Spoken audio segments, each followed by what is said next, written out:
Har'a Gaanfa Afriikaa lafti seenaa fi handhuurri siyaasaa qilleensa jijjiiramaa fi dhiphinaa guddaa keessaa galtee jirti. Oduun Finfinneerraa ka'ee Moqaadishoo qaxxaamuree Kaayiroo fi Tel Aviv irraa isaa jiru malafaa qofa osoo hin taane dhimma jiraachuu fi dhabamuu biyya guddittii Itoophiyaati.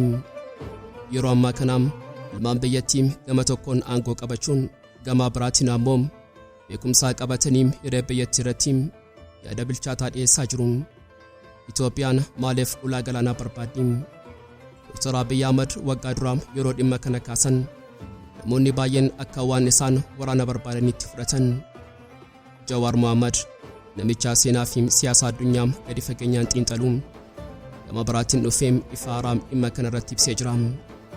Inni Itoophiyaan ulaa galaanaa argachuun mirga isheeti, fedhiin sunis sirriidha jechuun Dr. Abiy wajjin walii galee jira. Garuu Jawar gaaffii akkamitti jedhu irratti xiyyeeffatee jira.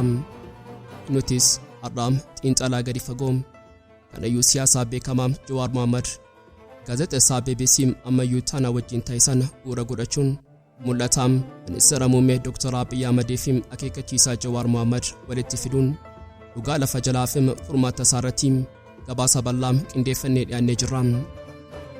Halkan dukkana keessaa humnoota basaasaa fi waraanaa Imaareetii Arabaatiin hoogganaan finciltoota kibba Yemen Idarus Al-Zubaydiin biyya isaa keessaa baafamuun karaa gaanfa Afriikaa qaxxaamuree Abu Dhaabii galee jira. Gochi kun shira waraanaa qofa osoo hin taane birmadummaa biyya tokkoo ifatti sarbuudhaan mootummaan Somaaliyaa eenyutu xiyyaara waraanaa ergee hanga qilleensaa keenyaa cabsee namicha kana fuudhee deeme jechuun qorannoo hatattamaa eegalteetti. Garuu dhugaan lafa jalaa baay'ee sodaachisaadha. Nutis bal'ina isaa qabannee jirra. Turtiin keessan haga xumuraatti nu faana ta'aa. Qophii keenya laayik gochuun jalqabaan affeerraa keenya yeroo maraati. Yooyyaam ashamaar kafuuni kabajamtoota dhaggeeffattoota keenya kun Oromiyaa 24 Newsdha. Kanneen chaanala YouTube keenya haaraa taatan subscribe gochuun maatii keenya ta'aa. Qophiin keenya namoota hedduu bira akka ga'uuf laayik share gochuun waliif qooduun dagatinaa. Gaa xumuraa qophii keenyaatiin turtii gaarii.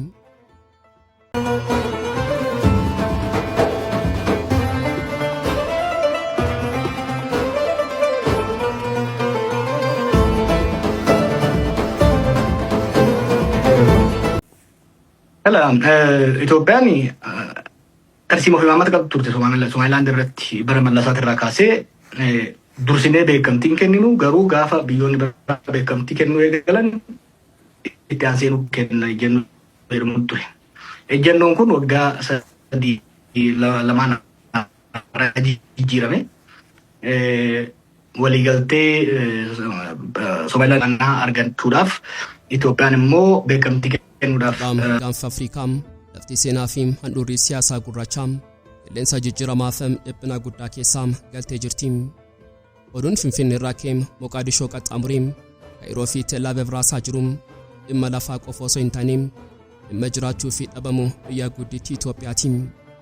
Yeroo ammaa kana ilmaan biyyattii qaqqaalii ta'an gama tokkoon aangoo qabatanii gama biraatiin ammoo beekumsa qabachuun hiree biyyattii irratti yaada bilchaataa dhiyeessaa jiru. Har'a xiinxalaa gadi fagoo kanayyuu siyaasaa beekamaa Jawar Mohammed gaazexeessaa BBC ammayyuu taana wajjin taasisan bu'uura godhachuun mul'ata ministeera muummee Dr. Abiy Ahmed fi akeekkachiisaa Jawar Mohammed walitti fiduun dhugaa lafa jalaa fi furmaata isaa ni ilaalla. Mee jalqabaa gara gaaffii bu'uuraatti adeemnu. Itoophiyaan maaliif ulaa galaanaa barbaaddi?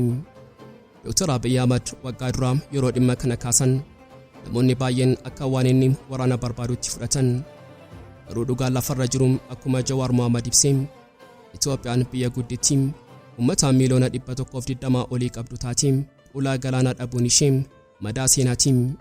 Dr. Abiy madaa kana fayyisuuf Itoophiyaan hidhaa teessuma lafaa jalaa baatee akka leenca Afriikaatti deebitee dhalachuu qabdi jechuun amana. Mul'anni kun mul'ata sirrii fi kan dhaloonni hundi hawwuudha. Sababiin isaa biyyee galaana hin qabne sararaam afuura ittiin baafatu abdii jechuudha. Haa ta'u malee Jawar Mohammed namicha seenaa fi siyaasa addunyaa gadi fageenyaan xiinxalu gama biraatiin dhufee ifa haaraa dhimma kana irratti ibsee jira.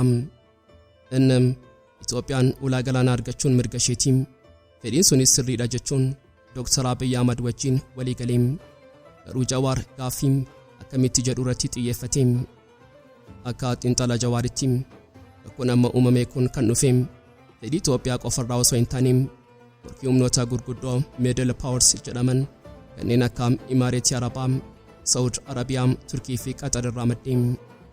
Biyyoonni kunniin gaanfa Afriikaa akka dirree taphaa godhatanii jiru. Jawar guddamni kun kan eegamuudhaan waan haaraa miti jedham. Kana jechuun Dr. Abiy carraaqqii inni godhu keessatti diinonni alaam kanneen akka Masrii carraa kanatti fayyadamanii Itoophiyaa koomsuuf shira xaxaa jiraachuu isaanii Jawar saaxilee jira. Asirratti beekumsa Jawarii fi tarkaanfii Abiy wal bira qabnee yeroo ilaallu wanti hubannu tokko jira. Dr. Abiy dantaa biyyaa tiksuuf jecha Somaliland wajjin waliigaltee mallatteessuuf tarkaanfii fudhatee gootummaadhaan garuu Jawar ammoo adeemsisuun rakkoo qaba jedha. Akka Jawaritti waliigalteen sun kasaaraa isaatum faayidaa isaa caalee maaliif sababiin isaa waliigaltee sanaan booda Soomaaliyaan diinataatiin Masriin sababa argattee waraana ishee Moqaadishootti feetee Eertiraan Isaayyaas Afewarqiin ija shakkiitiin ilaaluu eegaltee Jawar waan tokko akeekkachiisee Itoophiyaan ulaa galaanaa argachuuf humna qabdu hundaam yookaan dippiloomaatiik leverage Somaliland irratti fixxeetti garuu wanti argamee hin jiru. Kanaaf adeemsa kanaan irra deebi'anii ilaaluun barbaachisaadha jedha. Qeeqa diinummaa osoo hin taaneem gorsaayyuun hogganaaf kennuudha.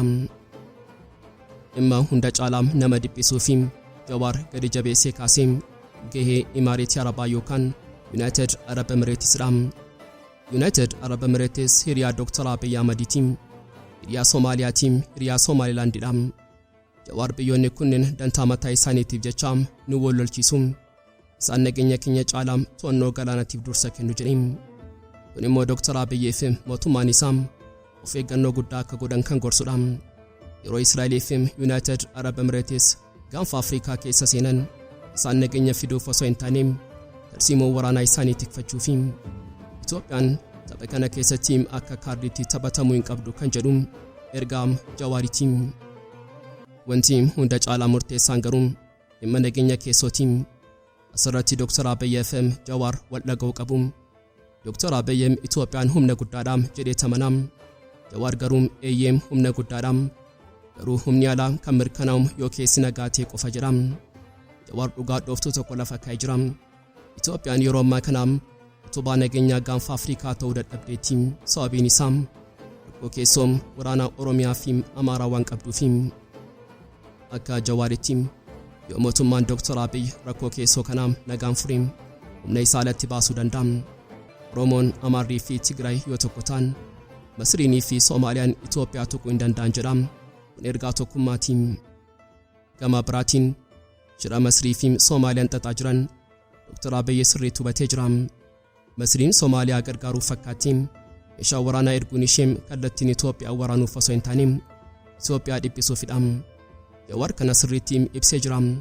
Isaan kallattiin waraana banuu hin danda'an garuu waraana bakka bu'iinsaa banuun nu dadhabsiisuu barbaadu jedhee. Kanaafuu mootummaan Dr. Abiy diinota alaa kanaan ofirraa qolachuuf narratiivii yookaan seenessa siyaasaa keessoo sirreessuu qaba. Jawar mootummaan rakkoo alaa uumuun rakkoo keessoo dhoksuuf yaaluu hin qabu. Uummanni amma dammaqeeraam jedhee gorseen.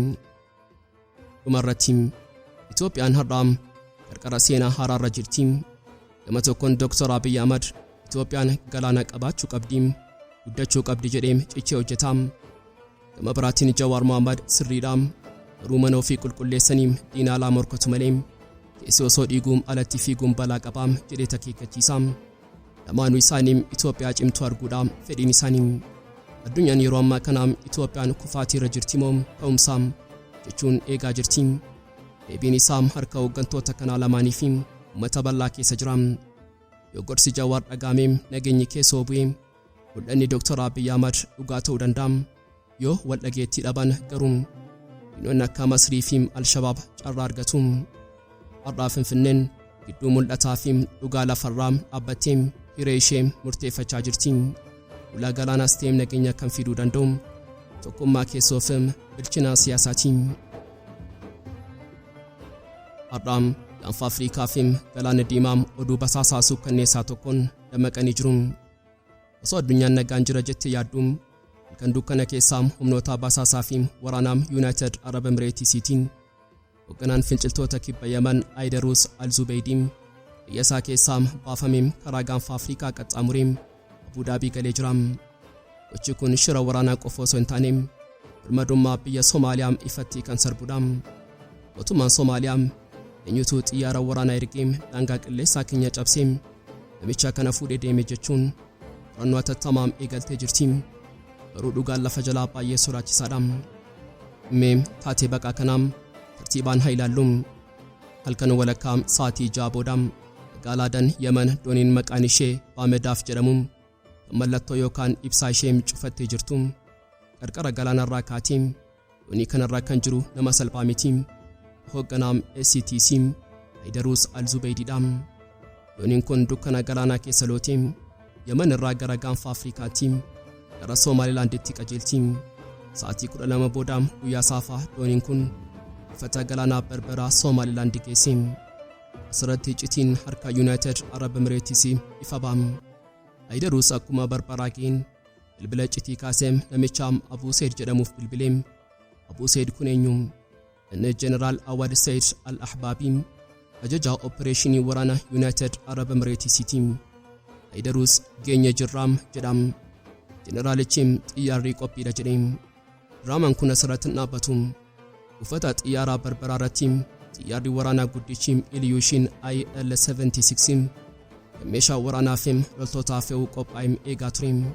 Xiyyaarri kun kan Imareetii Arabaati. Aydarus fi gareen isaa xiyyaara kana yaabbatan. Garuu wanti nama naasisu xiyyaarri kun Berberaa irraa ka'ee kallattiin Abu Dhaabiin deemne gara Moqaadishootti barrise. Sa'aatii 9:15 xiyyaarri kun buufata xiyyaara Moqaadishoo Adenaa deebi'ee sa'aatii tokkoof achi turuun maaliif akka bu'e namni beeku hin jiru. Sadii bobaa guuttachuuf immoo basaasota biroo fe'achuuf.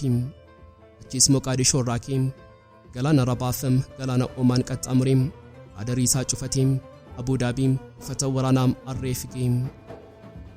Gochi kun Saudi Arabiyaa fi Somaaliyaa ariidhaan bobeessee jira. Dubbiimaan gamtaa waraanaa Saudii Turtii Al-Maliki iccitii kanaa ifatti saaxilee Imareetiin Arabaa hiriyaa keenya taate osoo nuti nagaa Riyaad keessatti barbaannu isheen garuu namicha Aydarus dhositee baastee jedhee. Somaaliyaan immoo xiyyaarri waraanaa United Arab Emirates ayyama malee qilleensa keenya keessa seenee namicha barbaadamu baasee deemuun birmadummaa keenya sarbuudhaaf jechuun qorannoo eegalteetti.